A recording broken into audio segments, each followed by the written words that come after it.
আর এদিকে ভুয়ো ভোটার ধরতে একেবারে মাঠে নেমে পড়েছে নির্বাচন কমিশন। এসআইআর হওয়ার আগে নতুন দাওয়ায় নির্বাচন কমিশনের কি বলা হচ্ছে তাতে, যাদের এখনো পর্যন্ত ভোটার তালিকায় নাম নেই তারা কেন এখনো পর্যন্ত নাম তোলেনি, এ নিয়ে প্রশ্ন করেছে নির্বাচন কমিশন। এরই পাশাপাশি যারা নতুন ভোটার বা নতুনভাবে আবেদন করছেন তাদের দিকেও নজর দিয়েছে নির্বাচন কমিশন। দেখুন,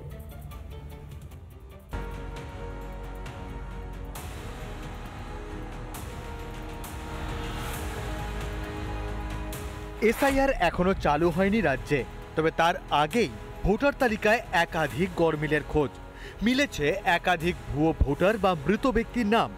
এবার তাই ভুয়ো ভোটার অনুপ্রবেশকারীদের পোল খুলতে নতুন ব্যবস্থা নিতে চলেছে নির্বাচন কমিশন। শুরু হচ্ছে বিশেষ নজরদারি ব্যবস্থা। লক্ষ্য করা যাচ্ছে যে বিভিন্ন জেলায় যারা ষাটোর্ধ্ব ব্যক্তিরা রয়েছেন তাদের নাম তোলা হচ্ছে ভোটার তালিকায় নতুন করে। এখান থেকেই সন্দেহ প্রকাশ করছে নির্বাচন কমিশন। প্রশ্ন করছে নির্বাচন কমিশন, যদি 18 বছর বয়স থেকেই তো ভোটাধিকার থাকে তাহলে এখনো পর্যন্ত কেন ভোটার তালিকায় নাম নেই? যে যে ব্যক্তিদের ভোটার তালিকায় নাম নেই তাদের পরিচিত ব্যক্তি, আত্মীয় স্বজন, বাবা মা তাদের নাম ভোটার তালিকায় রয়েছে কিনা এমনটাই দেখার এবং চেক করার নির্দেশ দেওয়া হলো বিএলও, ইআরও এবং জেলা শাসকদের।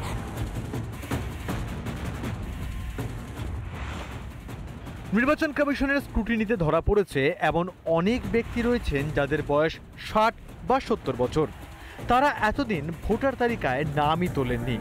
প্রশ্ন, এতদিন কেন নাম তোলেননি তারা? এসআইআর এর নাম শুনতেই নাম তোলার হিড়িক পড়ল কেন?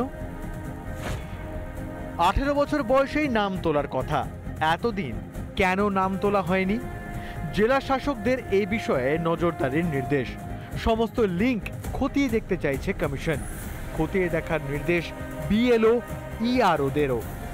যে এসআইআর এর মাধ্যমে ভোটার তালিকা থেকে ভুয়ো ভোটার বাদ যাবে, তাই ফেক ডকুমেন্ট তৈরি করে তৃণমূল কংগ্রেস এই সমস্ত ভুয়ো ভোটারদেরকে ভোটার তালিকায় ঢোকাতে চাইছে। কিন্তু এইভাবে পশ্চিমবঙ্গের ভোটার তালিকায় জল আর ঢোকানো যাবে না, জল আর দুধ আলাদা হবে।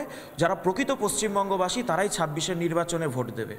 এই জনবিন্যাসটা কিন্তু পশ্চিমবঙ্গকে পাকাপাকিভাবে ভবিষ্যতেও আমাদের একটা অন্যরকম ডেমোগ্রাফিক্যাল চেঞ্জের দিকে নিয়ে যাচ্ছে। সেই চিহ্নিতকরণের কাজটা যদি নির্বাচন কমিশন করেন তাহলে তো সেটা পশ্চিমবঙ্গের পক্ষে উপকার, দেশের পক্ষে উপকার বলে আমি মনে করি। তাহলে কি নতুন কৌশল তৈরি করছে রাজ্য, যার ফাঁক দিয়ে ভোটার তালিকায় অনুপ্রবেশকারীদের এই দেশের ভোটার বানাতে চাইছে শাসক দল? এটা একেবারেই এইসব খুব হয়তো হলেও বিক্ষিপ্তভাবে বা বিরোধীরা এটা চাপিয়ে দেওয়ার চেষ্টা করছে। এদিকে আরও একটি বিশেষ নির্দেশিকা জারি করেছে নির্বাচন কমিশন। এবার থেকে নতুন ভোটারের আবেদনের ক্ষেত্রে ভোটার শুধু 15 দিনের মধ্যে এপিক কার্ড পাবেন তা নয়, ইআরও আবেদন গ্রহণ করার পর এপিক কার্ডটি কী অবস্থায় আছে তার প্রতিটি ক্ষেত্রে মেসেজ পাবেন নতুন ভোটার। এবার নতুন নির্দেশে বলা হলো এপিক কার্ডটি কোথায় রয়েছে, কোন অফিসে রয়েছে, কোন অফিস থেকে কবে ডেলিভারি হচ্ছে বা কোন অফিস থেকে কবে রিলিজ হচ্ছে, সেই সম্বলিত প্রত্যেকটি মুহূর্তের মেসেজ পেয়ে যাবেন আবেদনকারীরা।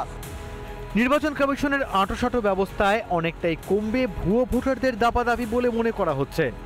সৈকত পাল ও মেঘা রায়ের রিপোর্ট, রিপাবলিক বাংলা। নানা ধরনের কন্টেন্ট দেখার জন্য লাইক করুন, শেয়ার করুন আমাদের ফেসবুক পেজ, সাবস্ক্রাইব করুন আমাদের ইউটিউব চ্যানেল। পাশাপাশি অন্যান্য ব্রেকিং নিউজের জন্য অবশ্যই চোখ রাখুন রিপাবলিক বাংলায়।